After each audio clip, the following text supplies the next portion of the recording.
Muito boa noite a todos. Vamos dar início à nossa reunião doutrinária de sábados à noite. Vamos orar.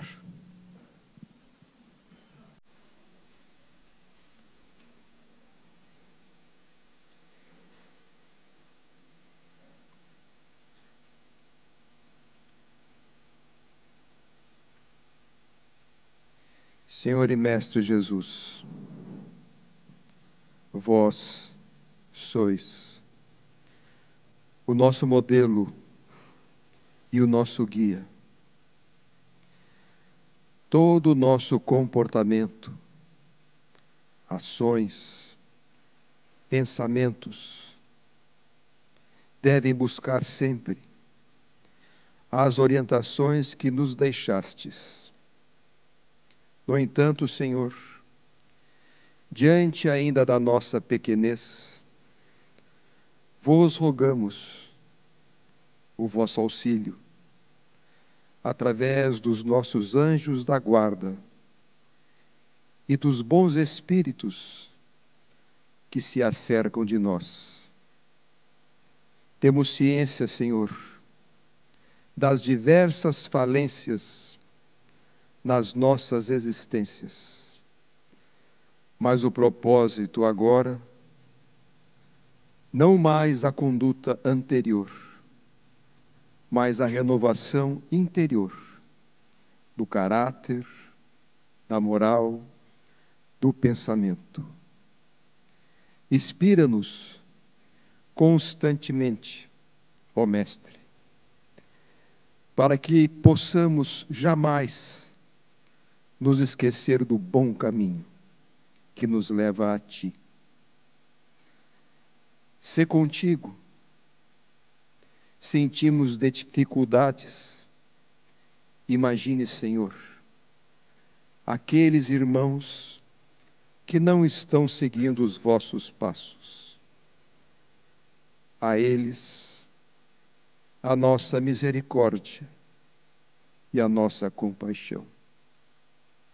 Auxilia-nos no nosso propósito de servir-te, no nosso propósito de amar. Conduze-nos nos próximos minutos, onde serás o honroso convidado desta noite, para iluminar as nossas consciências. Abençoa-nos, sê conosco, Senhor, hoje e por todo sempre, e que assim seja.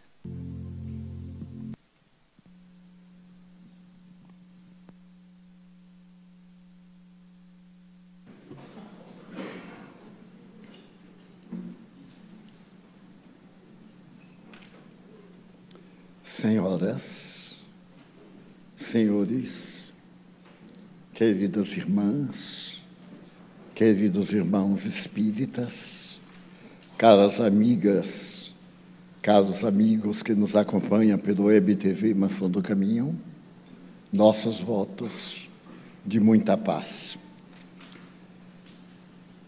No mês de abril de 1792, em plena Revolução Francesa, na entrada da Universidade de La Salpêtrière, em Paris, um jovem médico está acompanhado de um operário parisiense e de um outro médico para tomar uma decisão de grande relevância. Ele traz numa das mãos alguns papéis oficiais que foram aprovados pelos revolucionários, e os olhos da psiquiatria voltam-se para este jovem, ainda de certo modo imaturo. Ele havia tomado a decisão, depois que foi nomeado reitor da Universidade de La Salpêtrière. Essa universidade foi fundada pelo rei Luís XVI, que então foi retirado do trono pelos revolucionários de 89. Naquele momento, o jovem médico tinha uma tarefa relevante, que nem ele próprio podia imaginar, que a sua caminhada ali no hall de entrada da universidade, até um pavilhão muito próximo, iria mudar os destinos da humanidade em relação à moderna psiquiatria. Merece lembrar que a psiquiatria praticamente não existia. Era a fisiologia. E a psiquiatria aparecia como evidências da loucura, mas sem nenhuma terapêutica que merecesse consideração. Naquela universidade, havia 51 esquizofrênicos. E a esquizofrenia era considerada pela ciência vigente como sendo incurável e pela religião como um estado demoníaco. Os psicopatas não tinham direito a nada. Eram internados em verdadeiras prisões. O que é que vale dizer? Eram retirados do meio social e não se lhes dava praticamente nenhuma assistência, porque a loucura era um castigo de Deus. Mesmo dado o conceito pela religião, os cientistas ficavam aturdidos em razão da sintomatologia.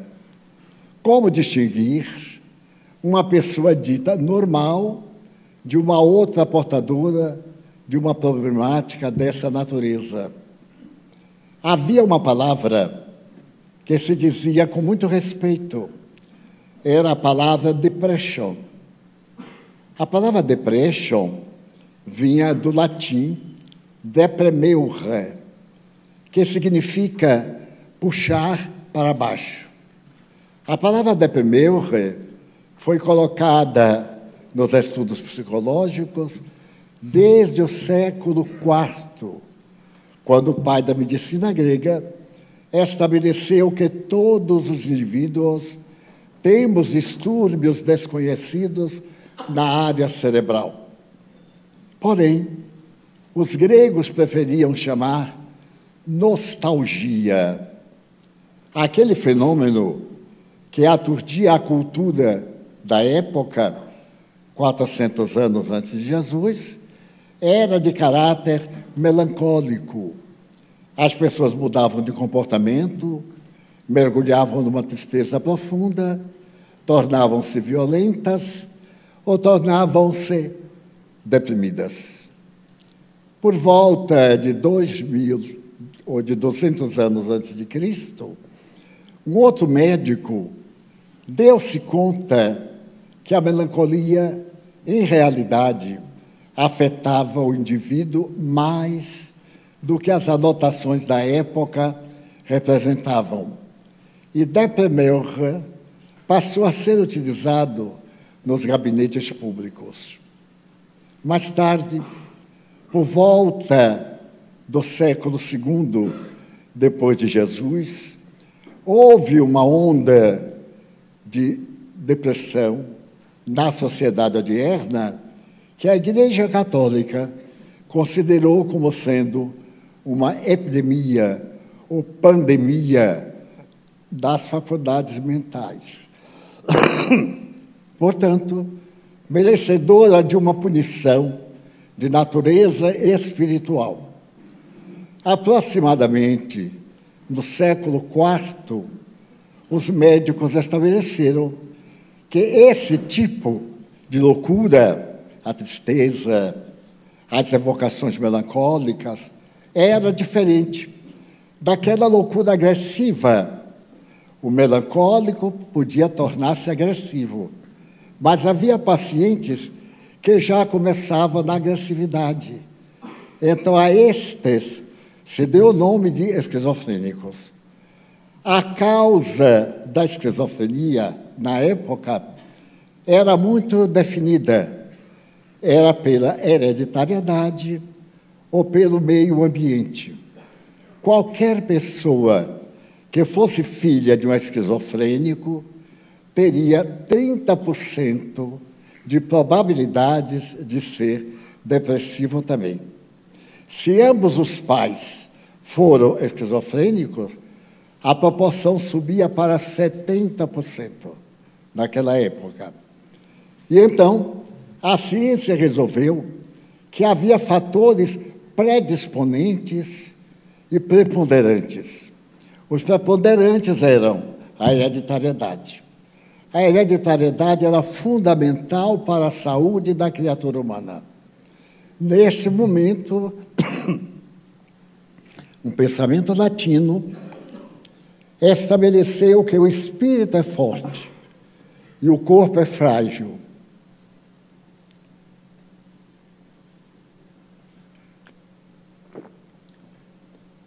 Equivale dizer, espírito aqui não é alma, é conteúdo psicológico, psique. A psique é poderosa e a matéria é fraca. Então se tornou uma base. Todo e qualquer descendente de esquizofrênico tinha uma tendência para a esquizofrenia, através da demeure, da depressão. Mais tarde, se percebeu, no século XII, que, periodicamente, a sociedade passava por uma pandemia de natureza mental. E surgiu, pela primeira vez, o problema do sexo, como referência para o distúrbio mental. Mais tarde, cerca de 10 séculos, Sigmund Freud estabeleceu que este fator preponderante era a libido, uma tendência animal da reprodução humana que era de fundamental importância na condição de espírito ser indestrutível. Portanto, ampliava aquele conceito literário do espírito como o espírito de alegria, o espírito de prazer, o espírito alcoólico, o espírito desencarnado. Deu-se uma amplitude. Mais tarde, por volta do século XVI, a medicina deu um salto, porque estava mais ligada às superstições, às tradições, àquilo que vinha da ignorância, já que não havia ciência no sentido profundo da palavra. Se incluiu também a histeria com uma ampliação, a epilepsia. A epilepsia, a histeria e os distúrbios sexuais criavam o transtorno psicológico de natureza esquizofrênica, para o qual não tinha cura. Os métodos de cura eram mais punitivos do que curativos. Pegava-se o doente mental e atirava-se num poço profundo, para que o medo fosse tão grande que esmagasse o receio desses 3 conflitos, da histeria, da epilepsia e da própria esquizofrenia. De imediato, se começou a perceber que quando se atirava a pessoa no poço, o doente, ele não se curava, morria, porque normalmente o doente não sabia nadar. E eles diziam que isto afastava a herança mórbida dos fatores psicológicos da mente. E a religião dizia que, ao jogar o indivíduo no poço, o medo era tal que o espírito mau dele se afastava.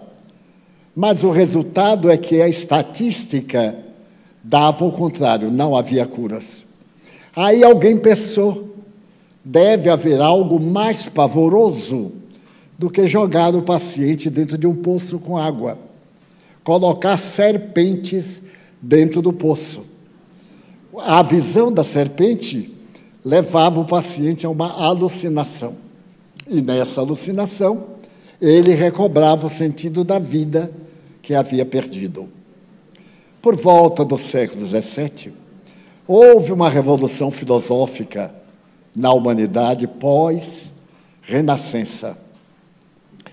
3 grandes filósofos que se fizeram também cientistas resolveram separar a ciência da religião.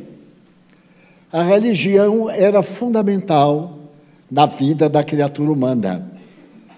E a medicina era um monte de superstições, agasalhadas com os chamados mistérios da Idade Média. A Idade Média, tecnicamente, começou no século IV e terminou no século XV, ficando alguns vestígios no século XVI e até XVII. Então, esses cientistas demonstraram que muita tradição psicológica, muita terapêutica, era só imaginativa e supersticiosa. Então, eliminaram. A religião não tem nada a ver com a saúde do indivíduo. A saúde não tem nada que prestar contas à religião. A religião cuida da alma, senso imortal. A ciência cuida da alma, psique imortal. Por volta desse mesmo século, começo, século XVIII, os médicos ingleses resolveram estabelecer uma base de comunicação. Todo e qualquer distúrbio de natureza mental, se tinha consequências orgânicas, era psiquiátrico. E se não tinha consequências orgânicas, era psicológico. Manias. Foi o período das manias. Criaram-se as doenças chamadas psicóticas. Até hoje, as psicoses medram. Por exemplo, se a mulher é solteira e não casa, não deve passar embaixo de uma escada aberta, porque aí não casa nunca. E o povo acreditava, era científico. O fígado é que era o responsável pelo nosso sangue. O coração era nada mais, nada menos do que uma bomba, sem significação. E estabeleciam que era muito normal, quando tínhamos um problema, porque esse problema era uma emoção. E a emoção acelerava os batimentos cardíacos. E isso produzia sensações. Então, produzia dor. Em verdade, não é dor. É problema das articulações que bombeiam o sangue a mais ou a menos, dando o resultado para se poder medir a pressão do paciente. A verdade é que no século XIX, o século das luzes, a ciência conseguiu demonstrar que a religião era nada mais, nada menos do que uma tradição lendária. Os chás, as experiências domésticas, as aplicações das tradições, tudo isso vinha de um passado obscuro. E preferiu relegar tudo isso à ignorância, sem pesquisar. É nesse período que realmente floresce a medicina. É nesse período que se descobrem os micróbios. Ninguém sabia da existência deles. Por exemplo, os cães, quando ficavam enfermos e atacavam as pessoas e as mordiam, Ninguém sabia por quê que as pessoas também ficavam doentes, porque não se conhecia a microbiologia. É nesse período que um químico de nome Pasteur descobriu que naquela baba havia coisas vitais e que se impedisse que a baba entrasse na circulação pela mordida, evitava-se a doença terrível. Na Europa, por ano, morriam mais de 1 milhão de pessoas. Então, Pasteur lança o primeiro soro. E esse soro preventivo se usa até hoje, com um êxito formidável. E, praticamente, já não temos a doença terrível da loucura derivada não somente dos cães loucos, mas também de qualquer animal, de qualquer indivíduo que transmitia o verme, o vírus que correspondia àquilo. Foi nesse momento que na Universidade de La Salpêtrière, estudando-se as doenças, as problemáticas do cérebro, se constatou que o coração não tinha nada a ver com o cérebro. Era dos órgãos totalmente independentes, com funções específicas. O coração seria o órgão mais importante, porque a sua parada deixava de enviar o sangue, o oxigênio, ao órgão. E pela falta de oxigênio, o órgão degenerava. Adivinha a morte do órgão. Logo depois, a morte cardíaca e depois a morte do tronco encefálico. Daí ficaram resistindo à morte cardíaca, essa morte aparente e a morte do tronco encefálico. Mas como não havia experiência científica, eu mesmo via minha terra. Quando a pessoa morria, o exame era pegar um espelho e botar no nariz para ver se estava respirando, porque não havia estetoscópio para tecnificar a análise. E muita gente foi enterrada viva, porque teve a morte cardíaca, entre aspas, e acordou do túmulo. Então, muitos caixões, quando foram abertos, estavam arranhados, o doente estava virado, porque ali dentro, quando ele despertou, a falta de ar tentou sair. Se percebeu também, como está no Evangelho, que havia mortes aparentes como doença. A catalepsia. Quem é que não se lembra do Evangelho de que Jesus ia caminhando e via um enterro? A mãe chorava muito e vendo Jesus disse, minha filha morreu. Ele olhou para a menina e disse, mas não. Talita, cumi, menina, levanta. Ela dorme e ela levantou. Esse chamado milagre não é um milagre. Era um fenômeno científico ignorado na época. Não existem milagres. Tudo está dentro da lei natural. Só que em cada época nossa visão, nosso conhecimento é maior. E então a psiquiatria foi se separando da psicologia. E nesse século XIX, chamado século da ciência, das luzes no mundo, a criatura humana passou a ser menos animal e mais humana. Se deixaram algumas superstições. Eu sofri muito de asma, eu já contei aqui. Eu era menino e tinha uma asma que era uma coisa bárbara. Eu tinha os ombros altos da respiração. E minha mãe, porque meu pai não preocupava muito, ele era muito determinado, está doente, trata, se não ficar bom, morre, se morrer, adeus. E então, eu tomava chá, imagine, e isso e aquilo, e não tinha a menor ideia de como evoluiu o conceito da asma.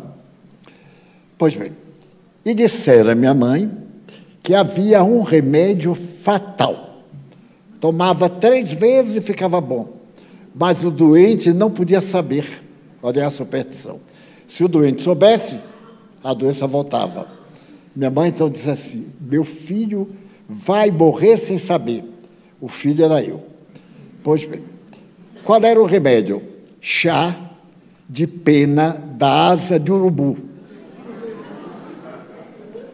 Eu tinha um irmão que era muito inteligente.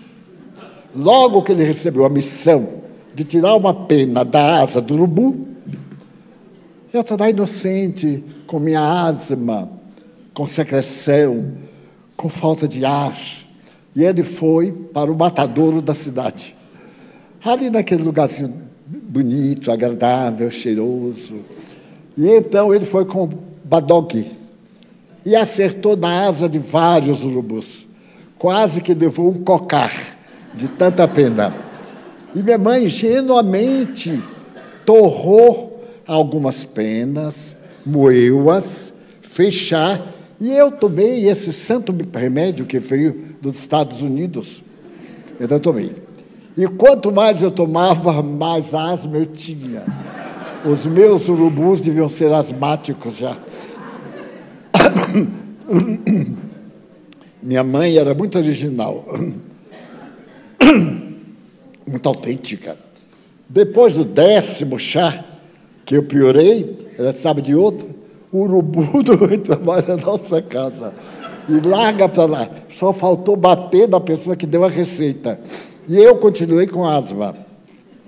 A gênese da asma é uma doença alérgica.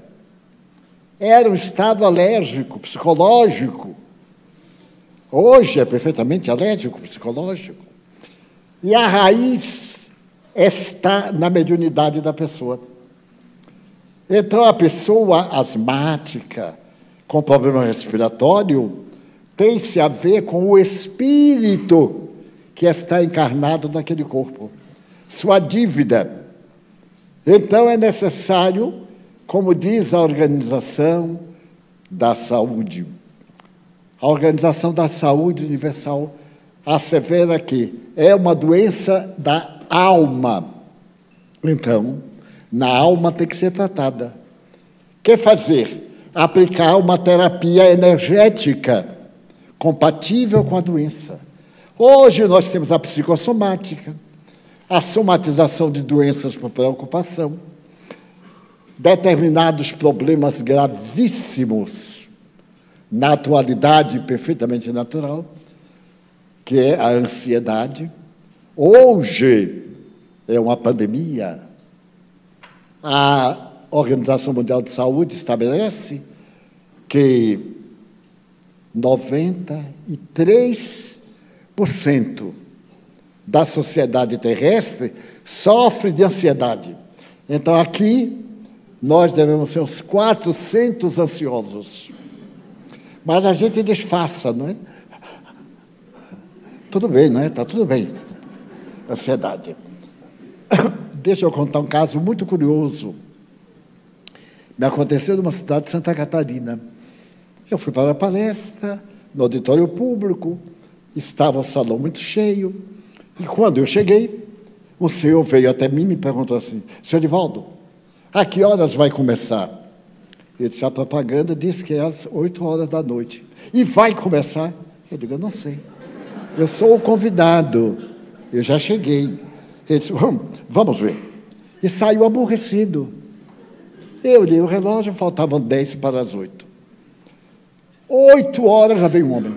Seu Divaldo, eu digo, não é comigo, não é? Ali, olha. Aquele que é o dono da festa, meu senhor. Eu sou convidado, eu cheguei antes do senhor. Ele me olhou assim e foi lá. Ele me garantiu que vai ser na hora.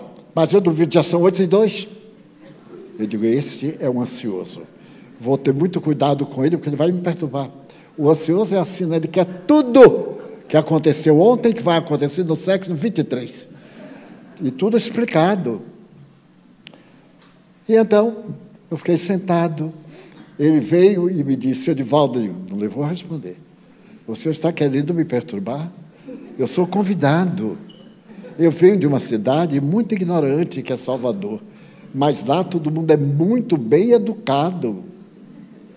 Nessa hora a gente tem que mentir, né? Veja se eu vou botar Salvador por baixo de nenhuma cidade. De forma nenhuma. E então trata muito bem aos convidados. Os convidados aqui são muito bem tratados. Se não forem, reclamem com Deus, a culpa é dele. Não tem. E então, o senhor toda hora me perturba. O que é que o senhor quer que eu faça? Ainda não me chamaram. Vamos ver se vai chamar. O senhor sobe lá e me chama. Resolve o problema. Bom, para começar, o horário pontual era 8h30. Eu fui às 8h30 e comecei a palestra às 9h. Tudo muito bem organizado. Porque tem, assim, a parte artística. Nunca vi tão horrível como as partes artísticas das conferências espíritas. Bota umas canções antigas, aquelas coisas assim de morte, triste, melancólica, aquelas músicas do século VII, VIII. Então, quando disse, Divaldo, antes do senhor vai ter uma parte artística. Eu digo, não aceito. As pessoas não vão lá para ouvir a parte artística. Vão lá porque receberam o convite da conferência. No máximo, eu concordo, um violino, um piano, um coral bom.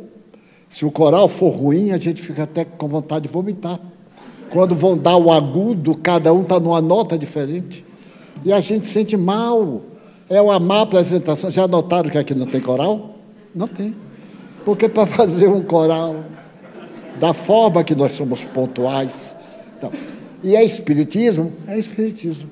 Não é uma festa, um coral. Não. E outra me diz assim, mas Divaldo, eu já toquei no Municipal do Rio de Janeiro. Eu digo, mas para tocar aqui tem que ser de um teatro modesto, como o Teatro de Paris, né? O Teatro de Londres, Príncipe Charles, e etc. Por fim, eu comecei a falar. Comecei a falar de um homem, era tão inquieto, ele se mexia tanto que me chamou a atenção. Eu aí parei, dei olhada para ele, olhar de geladeira. Não sei se sabe. Porque ele, a gente está olhando, está rindo e está xingando mentalmente que não presta atenção. Né? Rapaz, aquele miserável como está fazendo isso. E o homem para lá para cá, eu olhei assim. Ele me olhou e eu. Ele acalmou. Estava precisando de uma terapia elétrica. Era um eletrochoque. Pois bem, quando foi do fim, eu ainda nem tinha feito que assim seja, ele já subiu no palco, me deu um abraço e disse, mas senhor Divaldo, o senhor fala, hein? Eu disse, mas eu fui convidado para falar. Mas falou demais, falou mais de 3 horas. Eu disse, não, senhor, eu tenho um relógio, não é um Pacar, é um relógio aí de camelô, mas ele funciona igual ao melhor relógio do mundo, custou $10 nos Estados Unidos. Não adianta eu botar um relógio de $1.000 e ele ser o mesmo que o outro. E então meu reloginho disse que eu farei apenas 50 minutos. A minha média é 50 a 70. Estou tão acostumado, quando vai dando 50, aí uma voz lá dentro diz, está chegando a hora. Bem que eu queira não ver mais. 50, 60. Ele disse, mas até que eu gostei. Gostou? Gostei. Você vai falar amanhã aonde? Como eu falei, era em Santa Catarina, né? Eu disse, eu vou falar numa cidade aqui próxima, no Rio Grande do Sul, na fronteira. Ele disse, é uma pena eu não ir. Ele disse, é mesmo. Eu vou ter a paz desde agora. Já imaginou? Se o senhor me dissesse que vai, eu ia ficar tão preocupado. Ele disse, por quê? Ele disse, porque o senhor é tão tranquilo, transmite tanta paz a gente. Era um ansioso. Era, portanto, distúrbio de ansiedade. Esses distúrbios se foram avolumando, porque a percepção científica foi se aprofundando. A histeria no século XIX era uma doença que 90% das mulheres possuíam. Daí, quando apareceram os fenômenos mediúnicos, em 1857, alguns teóricos da psiquiatria disseram que os fenômenos eram histéricos, porque a pessoa entrando em transe, naturalmente entrava em estado alterado de consciência. E a histeria é um transtorno uterino que demonstra carência hormonal ou problemas que não vem ao caso aqui examinar. Então, se confundiu que os médiuns eram todos histéricos e que os médiuns nada mais eram do que psicopatas, porque mudavam o comportamento. O espiritismo venceu tranquilamente, porque aqueles que acusavam os médiuns nunca tinham ido a uma sessão espírita. Esse hábito que nós temos de julgar sem ver, de ouvir falar e repetir. Mas nesse ínterim, a ciência foi convidada a estudar a mediunidade. E em 1872, o maior físico inglês, William Crookes, declarou peremptoriamente que a mediunidade era um fato pesquisado pela ciência. Então, vários cientistas da França, Inglaterra, Alemanha, Suécia, Itália, principalmente os Países Baixos, fizeram congressos de mediunidade e declararam que a criatura humana é portadora de faculdades paranormais. Entre outras, a hipnose, que era detestada, resultado das experiências de Mesmer, que começou o tratamento dos fenômenos paranormais através do baquet, de uma experiência com uma tina cheia d'água e pedaços de metal. Inclusive, tratou de Maria Antonieta, a rainha de França, a austríaca notável, a jovem que deslumbrou o mundo com a sua beleza. Então, a psiquiatria foi ampliando, e ampliando também a investigação das doenças. Na esquizofrenia, por exemplo, notou que determinados pacientes ficavam automáticos, iam perdendo as funções. Era o catatonismo.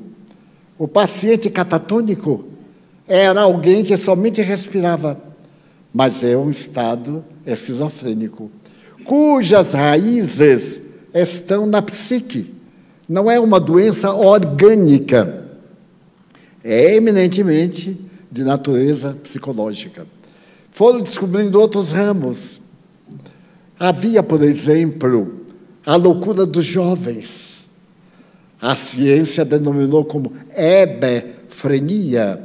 Hebe, grego, jovem. Frenia, doença dos jovens.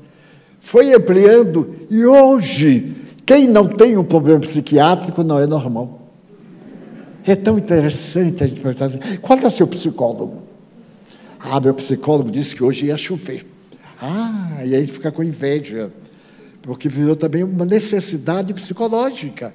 Imagina a gente estar numa reunião e a pessoa, a senhora, principalmente senhoras, a senhora diz assim, meu psicólogo está aqui na sala, querem que eu apresentem? Não, eu já tenho o meu. Cada uma tem o seu psicólogo é o seu mestre tabu do passado, é o seu sacerdote. Nós tínhamos na igreja o padre, tudo nós falávamos para ele. O confessor era a catarse, a jogava para fora e ele punia, era terapêutica. Vale e ore 10 Pai Nossos. O negócio era feio. Eu sei, porque muitas vezes eu fui fazer o rosário, não é o terço. O terço é aquele pequenininho. O rosário são 12 terços. Precisa raça. Começar meio-dia, terminar às 7 da noite.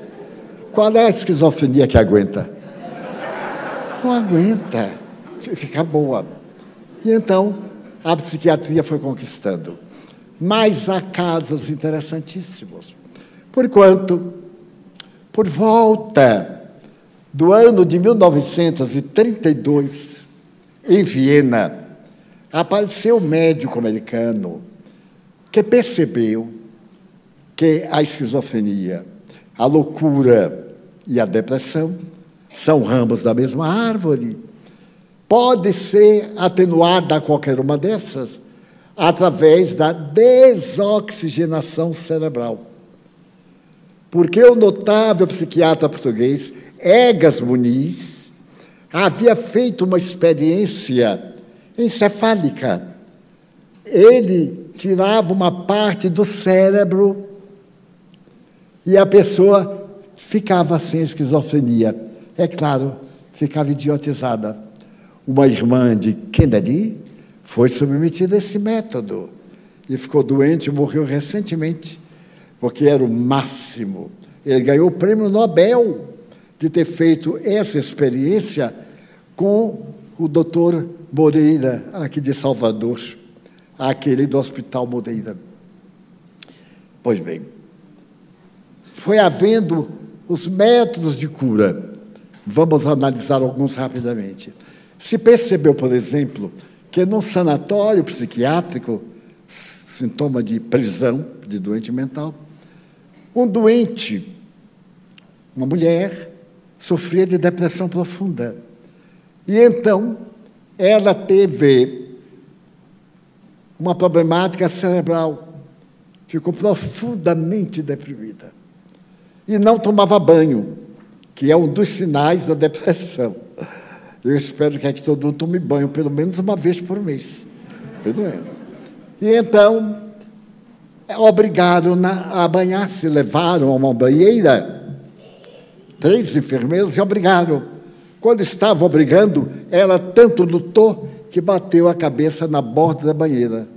E teve uma concussão cerebral. Aí ficou boa. A pancada restaurou a saúde.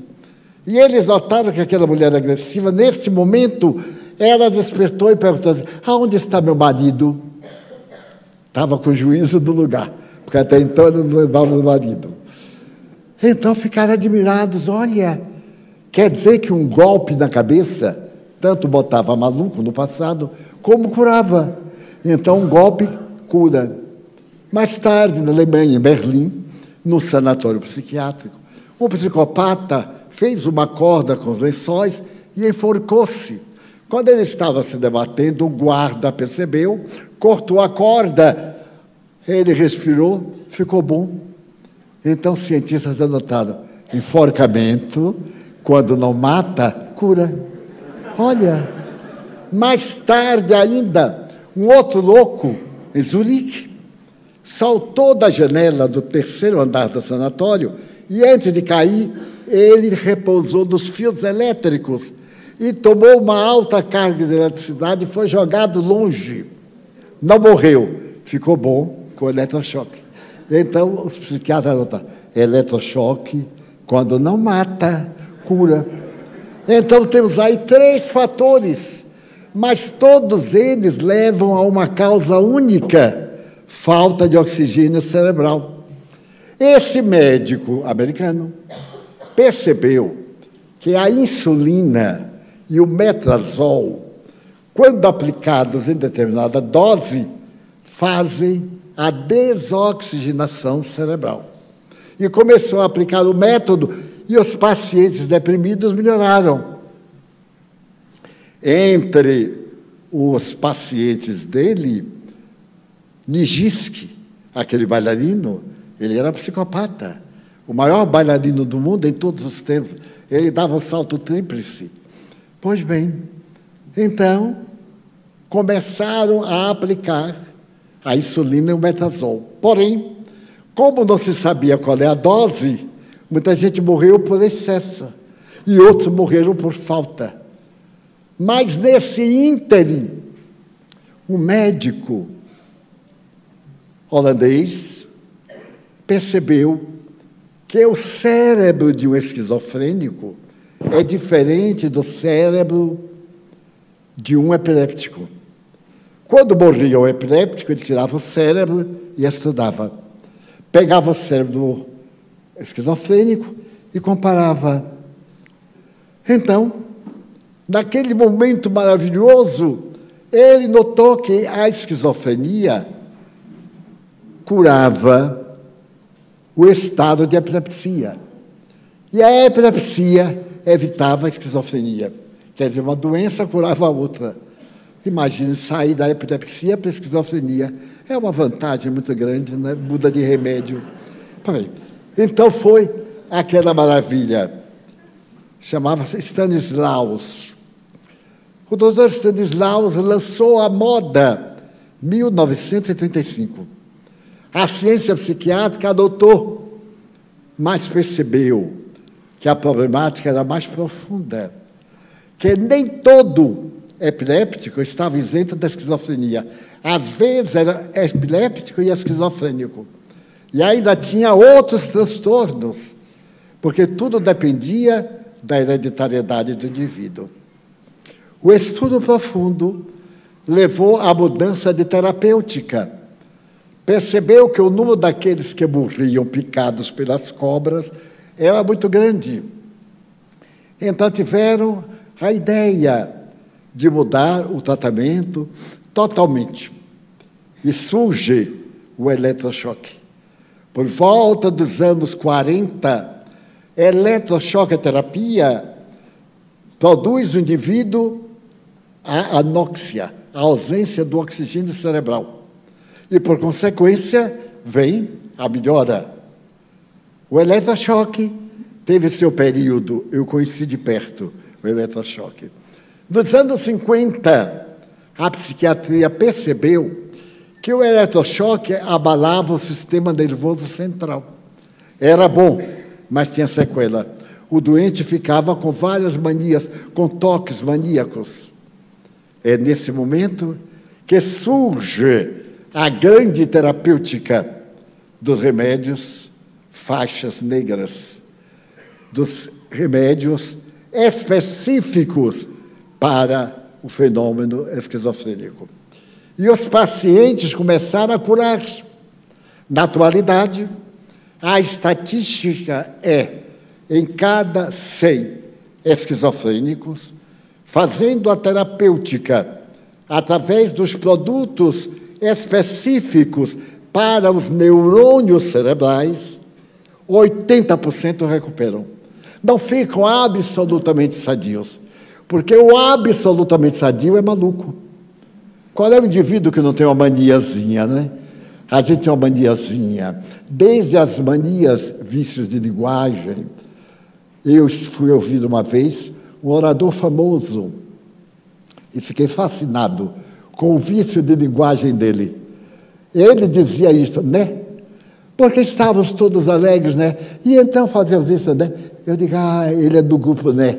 Porque tem pessoa que não diz não é nem a revólver. Pode botar o revólver, né? Né. Essa palavra não existe, mas agora existe.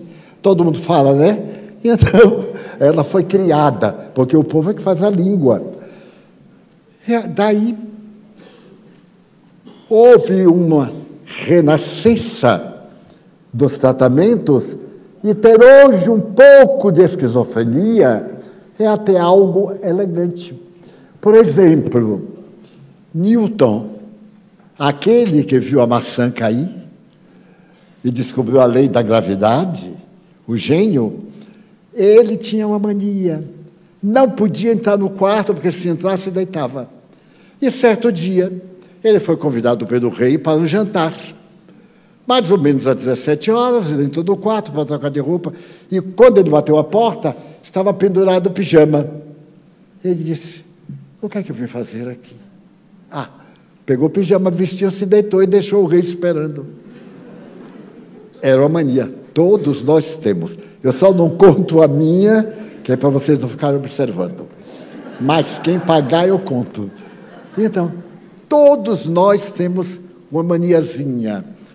É tão interessante, cada mania que a gente tem, até o dia que a gente percebe. Eu tinha uma expressão que era maníaca, era esquizofrênica, formidável. Tudo que era ultra bom, eu dizia automaticamente, formidável. Mas nunca notei.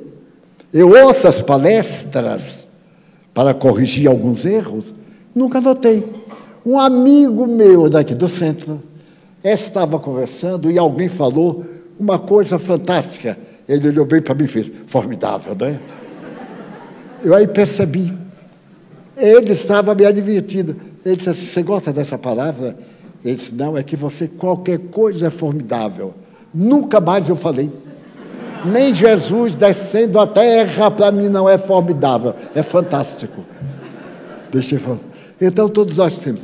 São chamadas bengalas psicológicas. Todos nós temos. E quando troca de letra, terça por teuça, março, eu acho tão bonito. Estamos no mês de março. Né? É uma bofetada no ouvido, mas a pessoa não nota. Não diga que está errado, porque vai ser seu inimigo. Diga assim, em março. E bote o R bem bacana, bem francês. Em março. A pessoa diz, nossa, que diferente. É para você se lembrar que é mar, oceano, não é maldade. Então, nós temos nossos problemas psiquiátricos. E hoje, a psiquiatria passou a aceitar o que se chama espiritualidade. Porque Jung diz que todos temos um conteúdo religioso, que o ser humano é um animal religioso. Portanto, a psicologia já aceita a fé. Se ele é religioso, ele acredita em algo além do corpo. Portanto, na imortalidade da alma. Freud deixa aí aberto a questão. O notável Viktor Frankl assevera a necessidade de um diálogo com a alma do paciente. E assim por diante. Hoje é perfeitamente normal o psiquiatra ser também espiritualista. Não quer dizer que ele seja espírita, mas ele acredita na imortalidade da psique, do ser. É uma maravilha, ninguém morre. Nada se desintegra na física quântica.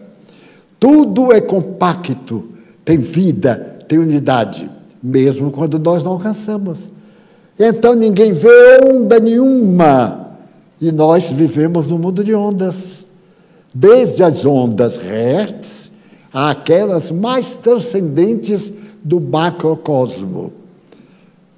Então, naquele domingo de manhã, na entrada da sala do hospital de La Bicêtre, um jovem médico bate o canudo que traz na mão e olha para o pavilhão que está lá no fundo. Naquele dia, ele atravessa todas as salas e vai atender o pavilhão dos loucos, o pavilhão parisiense, no qual são colocados os portadores de alienação mental. É fascinante, porque ele, quando recebeu a função de reitor, ele disse, eu aceitarei a reitoria, com a condição de tratar dos pacientes de La Bicêtre. O pavilhão era chamado La Bicêtre, um pavilhão à parte. E todos disseram, e o que é que você vai fazer com eles? Tratar? Eu sou médico. E se eles não ficarem bons? Amá-los, porque são criaturas humanas. Então os médicos deram de ombros, e a primeira coisa que ele fez foi visitar o pavilhão. Quando ele entra no pavilhão, pútrido, dos odores de pessoas que estão ali há 20 anos, simplesmente esquizofrênicos. Muitos ficaram bons com o tempo e não saíram, porque não recebia nada. Tinha um guarda que tomava conta, tinha outro para a limpeza e um policial. Era esta, em Paris, a condição dos psicopatas em 1793.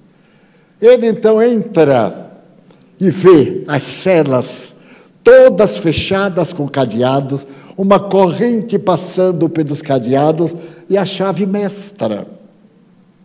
Ele chama o guarda e diz ao guarda, eu sou o reitor da universidade e venho lhe pedir que destranque aquele cadeado.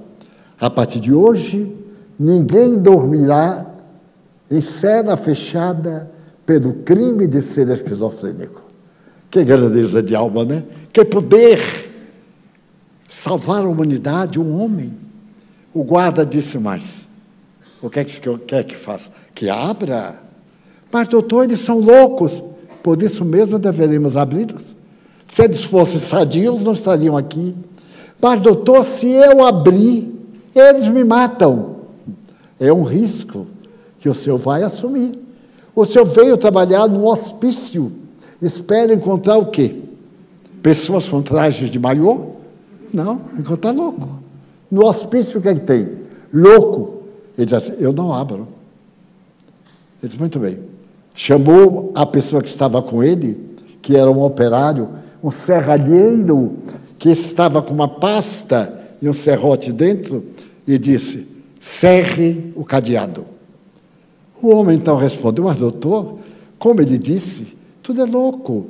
Se esses doentes vierem aqui para o corredor, eles vão nos matar. O senhor é médico, ficará famoso, e nós? Nós somos pessoas que adquirimos o direito de cidadania. Agora eu sou cidadão. Agora eu sou monsieur, que antes não era nada. Então eu me nego. Tranquilamente. O médico pediu a chave, abriu a chave mestra, a corrente correu, e ele foi a cada cela e começou a abrir. Quando o guarda viu esse ato, encorajou-se e foi do outro lado abrindo. Uma hora depois, ou duas, ali no corredor, estavam os 53 pacientes de Labicétari, atormentados, gritando, fazendo desordem, loucos absolutamente, porém livres. As celas imundas nunca foram asseadas. As unhas de alguns voltavam, se feriam as mãos, os cabelos, verdadeiras malhas de redes intransponíveis. Aí o médico sorria. É notável esta cena, quando de repente um paciente grita no corredor. Aquele corredor entupido. Há um silêncio estranho. Naquele corredor há uma clarabóia para o jardim. Aquele homem de idade vai andando, fica embaixo da clarabóia, sobe pelo corredor, segura da clarabóia nas travessas de ferro. Tem-se a impressão que ele vai fugir. Mas é impossível, porque a grade é forte. Ele passa a mão no vidro sujo e diz esta frase: ó meu Deus, como é lindo um raio de sol. Fazia anos que eu não via um raio de sol. E então se solta. Era um paciente que estava preso há 25 anos e que curara nesse período, mas continuava preso, porque ele era esquizofrênico. Ainda isso acontece hoje, em muitos hospitais. Então, como era natural, o médico disse, mas... Olhou bem para ele, os doentes abriram a ala, ele veio andando, chegou junto ao médico, ajoelhou-se e abraçou as pernas do médico e disse, muito obrigado, doutor. Muito obrigado por me haver salvado. O médico em lágrimas. Aquele papel enrolado era autorização para libertar os pacientes. Olhou para ele e disse, sou eu. Quem lhe agradece? Provar que eu estava certo. Você é o primeiro paciente a quem eu vou conceder a liberdade. E ali pegou o papel e deu-lhe o resultado de cura. Naquele momento, nascia a terapêutica para a esquizofrenia. Esse médico vai abrir as portas do mundo, porque logo depois a notícia corre. Chegando a Londres, o diretor do sanatório de Londres, na Torre de Londres, no Rio, Tâmisa, vai e liberta todos os pacientes do cárcere.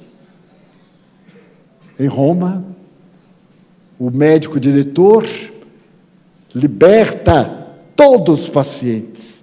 Faz parte da cura de um esquizofrênico à vida social. Não se deve isolá-lo da sociedade, porque ele cada vez fica pior. Deve-se pô-lo em sociedade, para ele poder aprender os atos sociáveis e, ao mesmo tempo, fazer a terapêutica, medicamentosa, se for o caso, ou psicológica, se for o caso. Nasce esse momento histórico para a psiquiatria, demonstrando que não existem pacientes incuráveis. Dizia esse mesmo jovem médico que não há doenças, há doentes. A pessoa que se faz doente, que aceita a doença, é o estado psicossomático. Ele tem um problema e, ao invés de lutar contra o problema, ele apoia o problema. Quanta gente aqui, eu sou um desgraçado, eu não dou sorte, não sei o quê. As coisas boas ele não lembra, mas as ruins ele não esquece. Quando as ruins são as melhores coisas da nossa vida. Como é que nós aprendemos a andar? Caindo. Como aprendemos a falar? Errando. Como aprendemos a ter uma ética? Cometendo erros. O que é a aprendizagem na pedagogia do ensino? Primeiro, a questão intelectiva. Através da audição, através da visão, nós vamos olhando e passamos a distinguir o que é considerado normal do que é considerado anormal. Então, aprendemos pelos erros. Daí o indivíduo ter um transtorno e ficar bom é tão natural como ter uma gripe.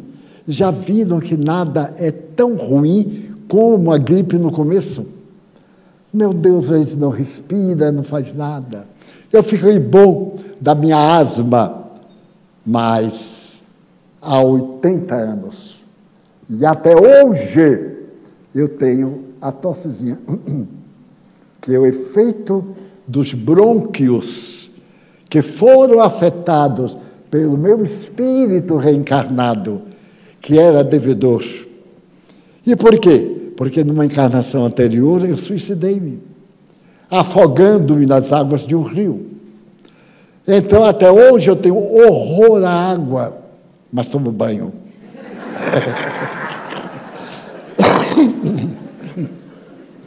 Uma gripe para eu curar é um fenômeno, mas eu não me incomodo porque tenho a mente, e a pessoa adoece da mente.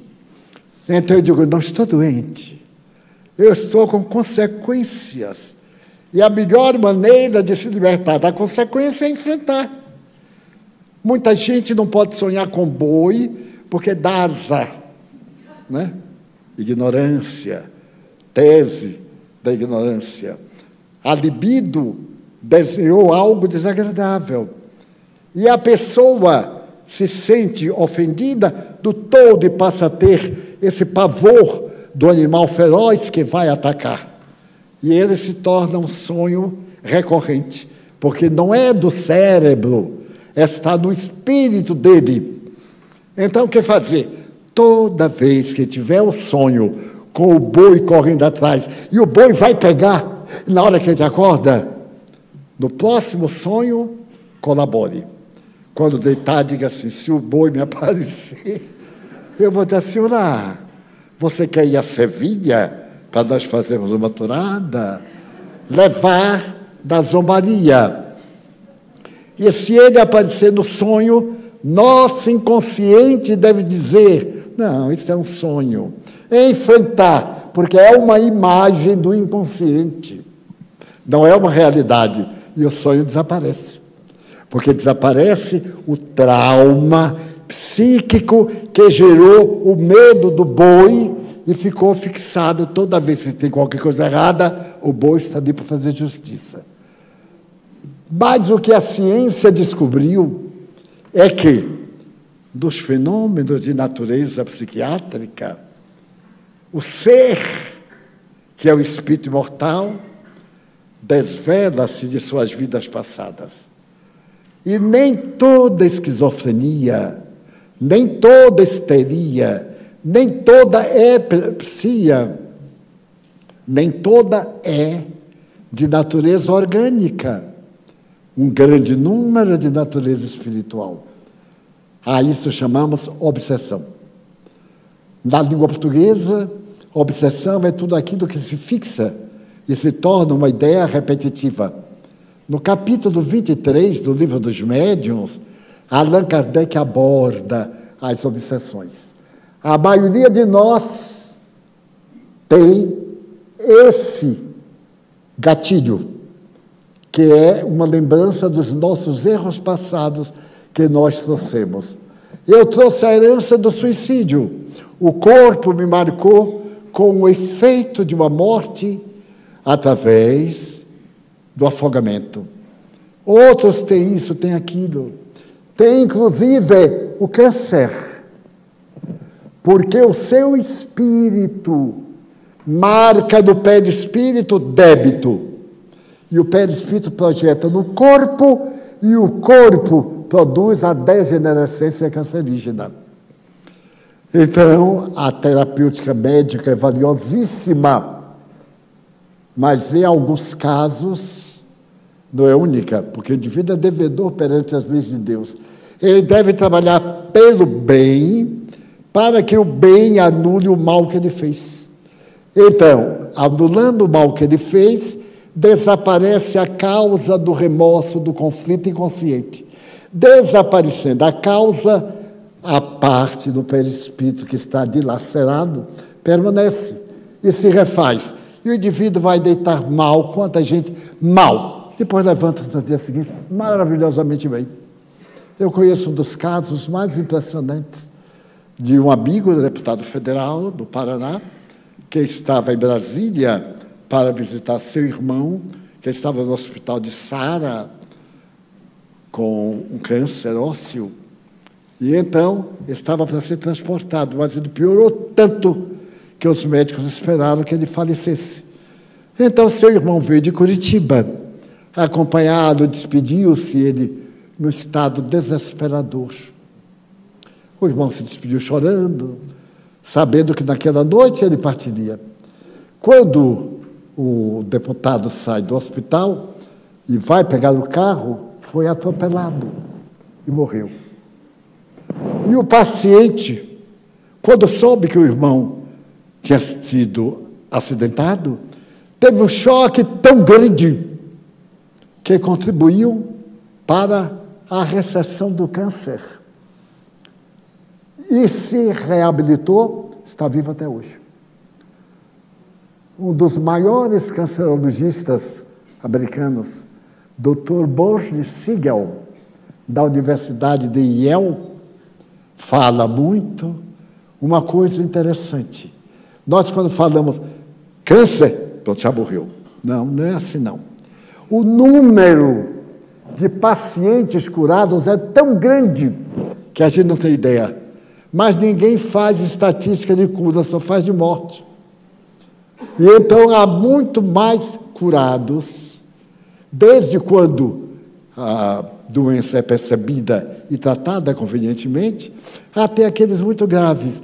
Um dos que mais me interessou desse médico, que eu tenho a honra de conhecer, e fizemos um seminário junto em Yale, nos Estados Unidos, é que ele recebeu um paciente, um homem de 84 anos, com um câncer de estômago.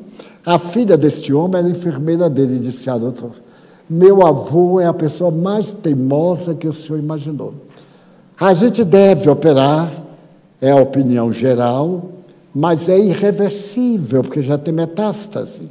E ele está muito velho. O médico disse: mas vamos tentar.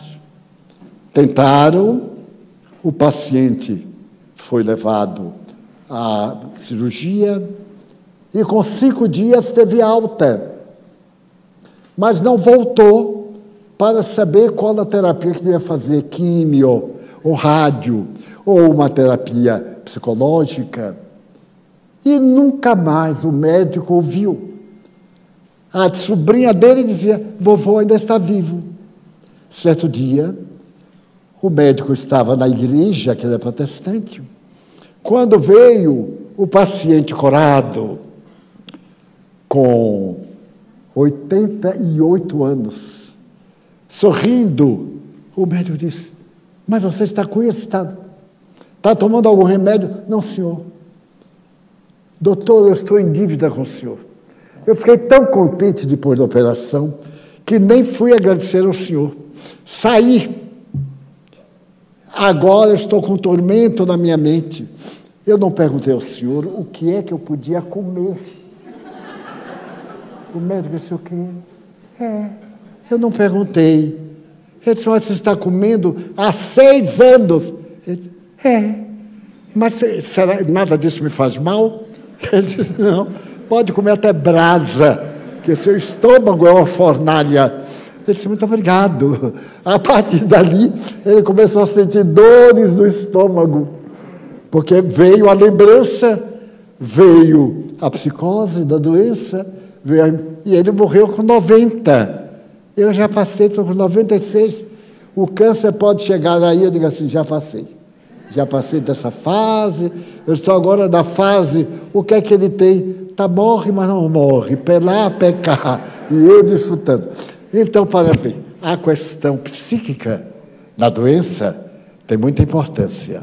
E a questão espiritual, nos transtornos de natureza psicológica, na ansiedade.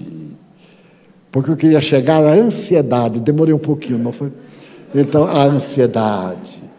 Toda vez que tivermos a ansiedade, digamos assim, ninguém morre de ansiedade. Maltrata as pessoas que estão perto.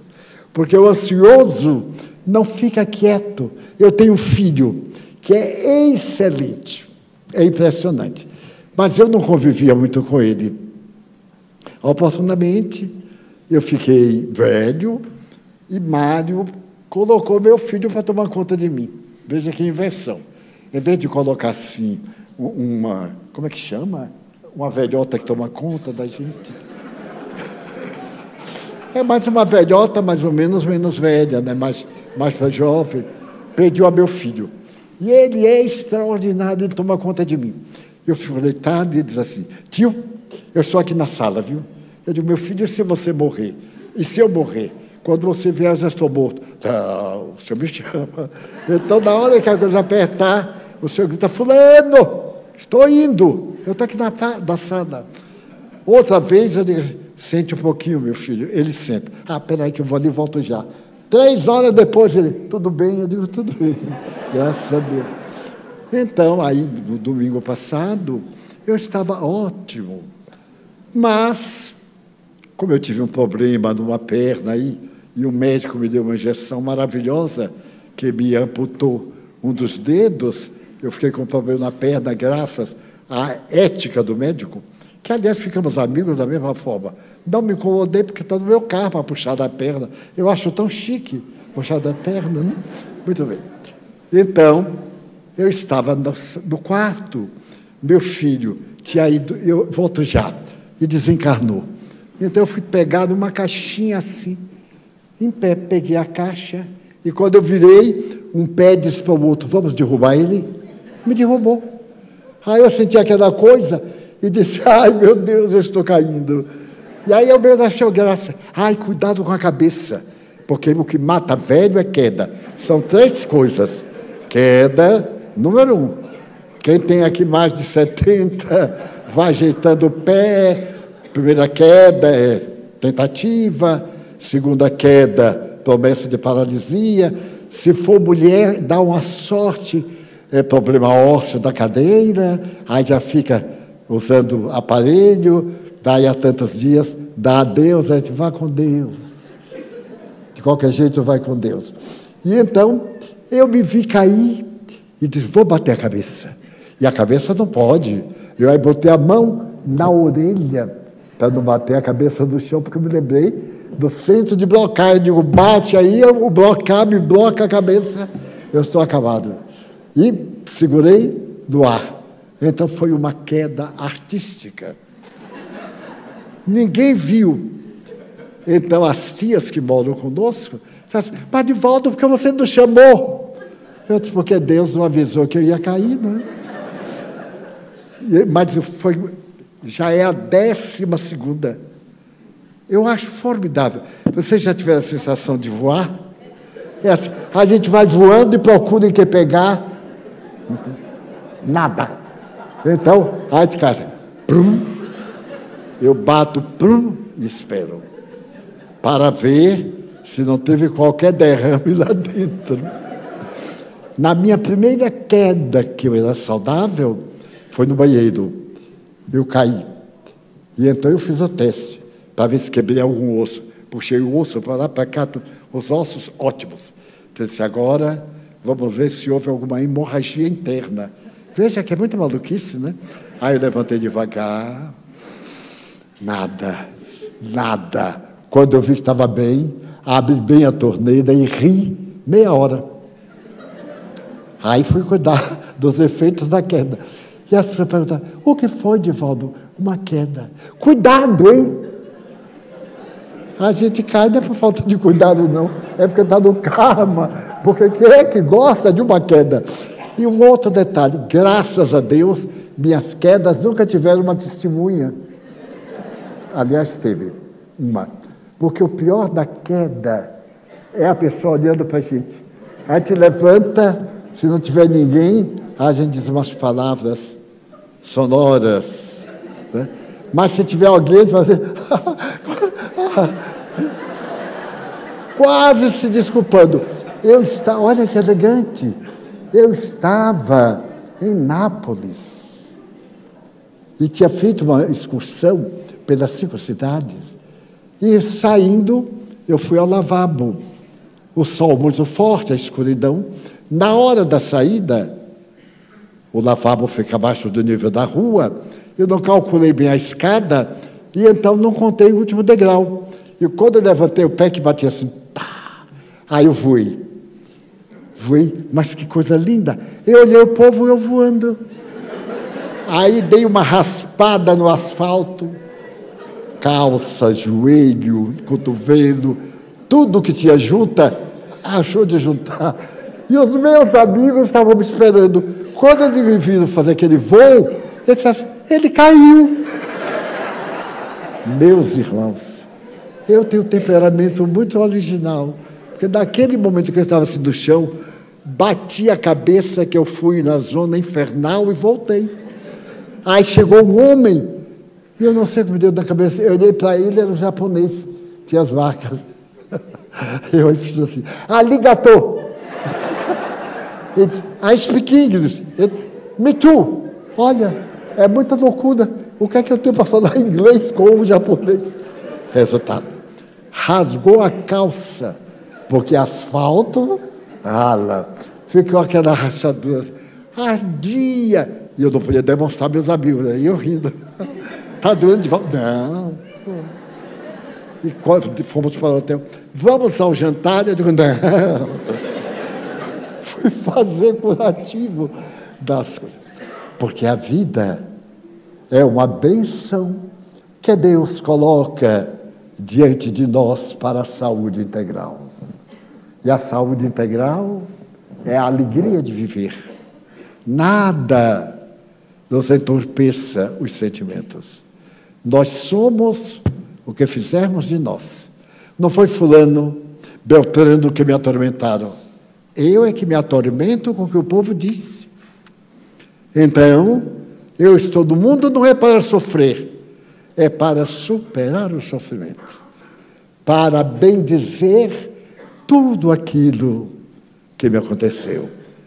Um dia, Joana de Anjos me disse, quando o senhor estiver louvando a Deus e agradecendo, porque eu agradeço todo dia, muito obrigado, Senhor, pelo bem que me aconteceu durante o dia. Joana de Anjos me disse, acrescente outra, muito obrigado, Senhor, pelo mal que não me aconteceu. E eu estava em Londres, conversando com uma amiga da Irlanda, e era muito simpática. Ela me disse, Divaldo, eu tive um problema agora tão grande. Agradeça a Deus, porque já teve o problema e superou. Não morreu, está lúcida, amanhã vai estar ótima. Ela sabe que é mesmo. Eu nunca pensei E disse para ele: então vamos acrescentar: muito obrigado pelo bem que me aconteceu no dia de hoje. Muito obrigado pelo mal que me aconteceu. Já aconteceu. Muito obrigado, Senhor, pelo mal que não me aconteceu. Quanta coisa ruim está no esquema e às vezes não acontece. Porque Deus é misericórdia. E os bons espíritos nos poupam das perturbações do mal, dos desafios dos perversos, das dificuldades terrestres. Então, ansiedade, terapia, a prece, o passe, transmissão de energia, para que os centros, chakras, cerebral, o cardíaco, o coronário, o sexual, e esses núcleos de força se vitalizem e combatam as vidas microscópicas negativas e as vibrações perturbadoras. Desta forma, vamos agora tomar o nosso passe. Pedimos aos médiuns para que tomem os seus lugares.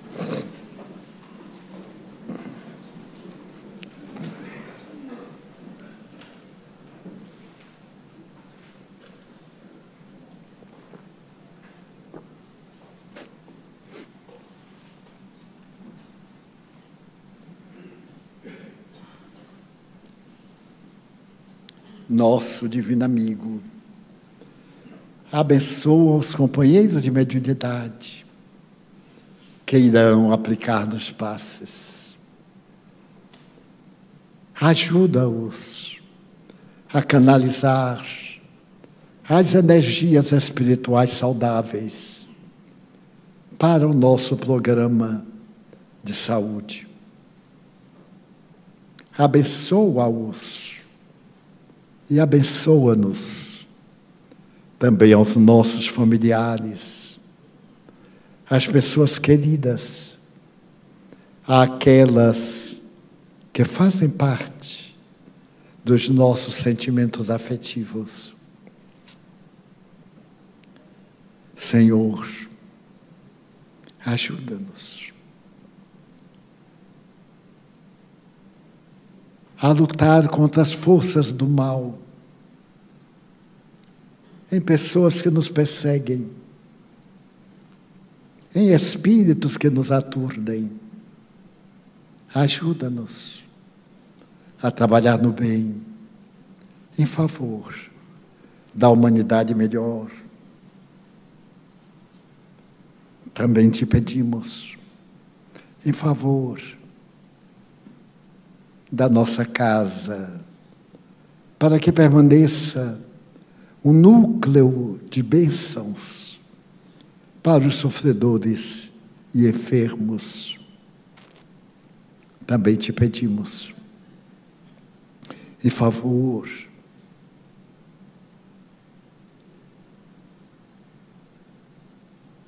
daqueles enfermos irrecuperáveis, para que tenham conforto moral e espiritual nas suas dores,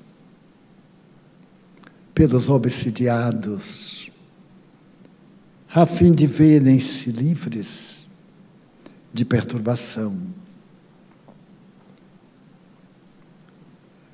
Nós te pedimos, em favor de todos os que se dedicam ao bem, sofrem perjúrio, animosidade, incompreensão, mas estão construindo uma civilização melhor. Abençoa nossa água, que ela sirva para atender à nossa saúde física e mental. Por fim, pela paz, nossa paz interior, pela paz em nosso lar, pela paz no Brasil, pela paz no mundo tão agitado. Paz et bene, como dizia São Francisco. paz e bem. Permite que, em nome de Deus, de Maria Santíssima e dos Espíritos bons, em teu nome, possamos encerrar a nossa reunião com paz para todos nós. Está encerrada a nossa reunião.